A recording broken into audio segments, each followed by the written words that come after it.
My name is Katie and I work as a nurse. My husband Jack has recently become a full-time house husband. Until a short while ago, Jack was employed at a company, but he decided to resign on his own, saying he couldn't get along with his new boss. When he told me, I was upset that he made such a big decision without consulting me first. However, I tried to look on the bright side, thinking it was probably for the best that he left before the situation affected his mental health. Even though Jack no longer brings in an income, I have a stable job as a nurse and we live in a house that my mother left me when she passed away a few years ago. With no rent to worry about, we're able to live comfortably. Initially, I was anxious and stressed about my husband not working anymore. But as I saw how well he managed the housework, I gradually got used to it and even started to enjoy this new routine. One day, I came home from work to find my sister-in-law, Brittany, visiting us. "Welcome home, honey. Hope you had a great day at work." "Oh, I think I forgot to mention that Brittany was coming over. Sorry about that, haha." I have to admit I was a bit annoyed with Jack's nonchalant attitude, but then again it had been a while since I'd seen him so happy. "I see, it's totally fine, but could you please let me know next time in advance?" When I asked him that, Jack agreed and suggested that it was time for Brittany to head home. Response, Brittany said, "Already? I don't want to go home yet. This house has plenty of space, so I think I'd like to stay over tonight." I glanced at Jack, and he quickly responded, clearly flustered, No, Brittany, it's too sudden. For today, please head home." Brittany shot me a glare before storming out, clearly upset. Why did Brittany come over today? Isn't it quite a distance for her? Jack sighed. Actually, Brittany recently got divorced. She had nowhere else to go, so she moved back in with our parents. But their apartment is really small, and they've been pressuring her to find a job and start contributing financially, which makes her feel unwelcome. I felt sorry for her. As I listened to my husband, I felt frustrated, not understanding why he felt sorry for her. But then Jack admitted, "I'm sorry about today. I've been trying to find a job but haven't had any luck. I just wanted someone to talk to for a change, so I let her in." I was upset with Jack for acting so selfishly, but I realized that he needed this support right now, so I responded, "All right. It's true that it's better to have someone to talk to than to be alone in a situation like that. But next time, please call me first and make sure she leaves before I get back, okay?" I wondered if I was spoiling Jack too much, but since I made sure to remind him about keeping me informed, I decided to let it go for the day. 2 days later, Jack texted me while I was at work. "Hey, hope you're having a great day at work. Brittany wants to come over. If that's okay with you, you're working until 9 p.m. today, right? I'll make sure she leaves before then." It had only been 2 days since she last visited. Jack assured me that Brittany would be gone before 9 p.m., but I couldn't help worrying about how long she might stay, so I replied, "Fine, but make sure she leaves as soon as possible." I wasn't thrilled about Brittany coming over, but since Jack seemed so happy, I decided to let him enjoy some time with his sister. The day was hectic at work, and I completely forgot that Brittany was visiting. But when I got home, she was still there. "Huh? Why are you still here?" As soon as I walked in, Jack noticed my mood and panicked, saying, "I'm really sorry. I didn't realize how much time had passed while I was talking to Brittany. She'll be leaving now, okay?" Jack glanced at Brittany, who sighed and said, Yes, I'll head home now." Brittany, clearly annoyed, packed up her things and left. Her attitude irked me, so I said, "What's with her? This isn't even her house. Doesn't she have any sense of propriety?" Jack responded, "You're overreacting. She came all this way just to talk with me." Jack said, "I thought to myself that they could have met somewhere else instead of at our house, but I was too exhausted to argue and replied, 'You're right, I'm sorry for overreacting. I'm really tired today, so I'm going to get some rest.'" Could tell Jack wanted to say more, but I was too weary and went straight to bed. The next day, on my day off, I was relaxing at home when Jack approached me. About yesterday, I'm sorry. Looking back, I realize I was wrong. I thought it would be nice for you and Brittany to get along, but it wasn't the right time for that. Since I hadn't had much time to talk with Jack lately and realized how important it was for him that I get along with Brittany, I said, "Oh, I see. I've been so busy lately that I haven't made time for us. I'm sorry for saying too much yesterday." Jack was relieved that we were sorting things out and responded, "That's okay.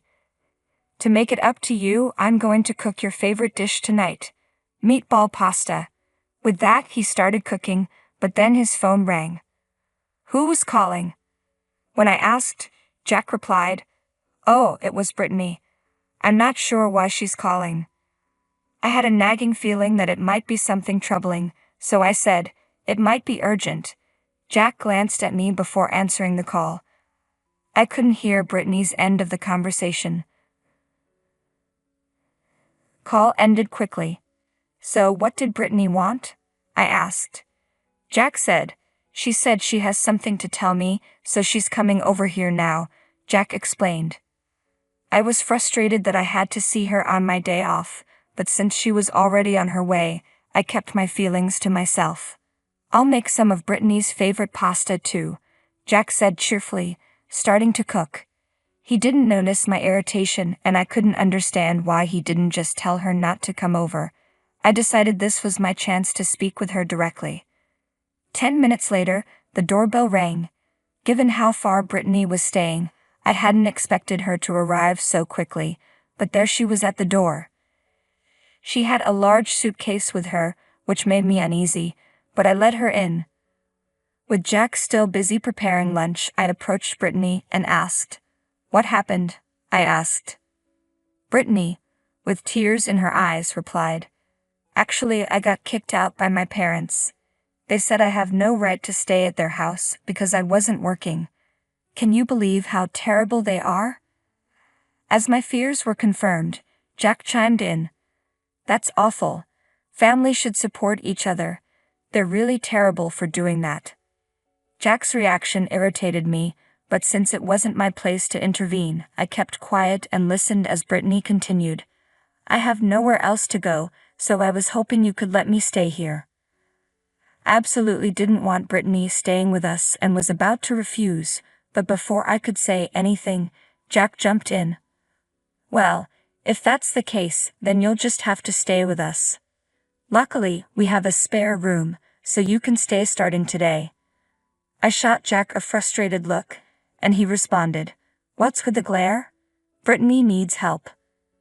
Unable to hold back any longer, I said, "What are you talking about? Don't make decisions like this on your own. Jack, you're not working and Brittany isn't either. I can't support both of you on my salary alone." Just then, something hit me on the head. I was stunned and confused, but Brittany yelled, "Jack, don't throw an egg at her." Brittany was laughing hysterically, and when I touched my hair, I felt the eggshells. "It's your fault, Mary. You need to be nicer to Brittany. If you keep this attitude up, we'll get divorced. And if we do, you know you'll have to leave this house, right?" Jack looked at me with a triumphant smirk, while Brittany watched with a satisfied expression. Seeing me silent, they took it as a sign that I was convinced and asked, "Mary, are you ready to apologize? If so, go take a shower, and then we can eat the meatball pasta I've made and discuss how the three of us will live together." Jack cheerfully went back to preparing lunch, and Brittany snickered at me before settling on the couch to watch TV. I had plenty to say to both of them, but for the moment I just grabbed Brittany's luggage and threw it off the balcony. They were stunned by my sudden action, exclaiming, "What are you doing? Are you out of your mind?" Jack panicked and told me to retrieve the luggage, but I responded, "What? Why should I? This is my house and I won't let you make any more decisions here." Jack countered, "What are you talking about? This is our house as husband and wife, so it's my house too, and I'm allowing my sister to stay here." I just scoffed and laughed, prompting Jack to ask, "What? What's so funny? Don't you realize that I'm the owner of this house? It was given to me by my mother, so you have no claim to it." Jack and Brittany looked taken aback and said, "Really? Oh no, that's not right. We didn't know you were the owner. Even so, since we're still married, it doesn't really matter, does it?" They began mumbling among themselves, so I said, "This house is mine. If you want to live with your sister so badly, why don't you rent a place for both of you? And why should I be responsible for supporting people who aren't working at all? Jack, you worked hard up until you quit, so I didn't say much about it. But now you're not doing any housework either. Honestly, I'd rather live alone." When I expressed my feelings, Jack responded, "Oh, is that what you've been thinking? Well, I don't want a wife who won't support my family or even say thank you for taking care of the house." As Jack spoke, he pulled out the divorce papers. I couldn't help but notice how perfectly timed they seemed, and Brittany's broad grin made it clear that she had orchestrated this. "I've already signed my part," Jack said. "All you need to do is sign yours. I'll give you some time to think it over. Just let me know if you decide to apologize, okay?" With that, they both left. I quickly took a shower, completed the divorce papers, and went to submit them.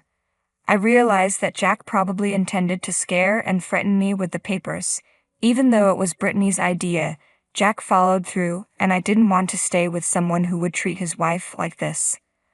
A few days later, Jack called and said, "Are you ready to apologize?" "I don't have time for this. Shouldn't you have reached out to me sooner?" Jack's tone, as if he was looking down on me, made me furious. I responded, "Why are you calling me all of a sudden? Why should I contact you, someone who feels like a stranger to me now?" Jack, seeming confused by my response, replied, "What do you mean, a stranger? Is something wrong with you?" Realizing Jack didn't grasp the situation, I decided to explain it to him calmly. "I've submitted the divorce papers, and it's finalized. We're strangers now. By the way, I've already sold the house, so even if you wanted to reconcile, there's no point. I also quit my job and am starting fresh elsewhere. And I've sent all your belongings to your parents. Though I'm a bit concerned since their place is small. Will everything even fit?" Jack seemed bewildered, and I could hear him arguing with someone on the other end of the line. "Anyway, you were the one who suggested the divorce. I have nothing more to say to you, and I want nothing to do with you. I'm blocking your number. Goodbye." Despite Jack's shouting, I simply hung up and blocked his number. A few months later, I happened to visit the area where I used to live. On my way home, I stopped by a supermarket and saw someone who looked like my ex-husband Jack, working there. It seemed he had made a mistake, and a much younger woman was reprimanding him. How many times do I have to tell you? Don't make me repeat myself. Other employees watched the scene and chuckled. I felt a pang of sympathy for him, but he was a stranger to me now, and there was nothing I could do. If Jack had handled things differently with his sister, perhaps he wouldn't be in this situation. Regardless, I'm relieved I divorced him. I'm enjoying my life and being single.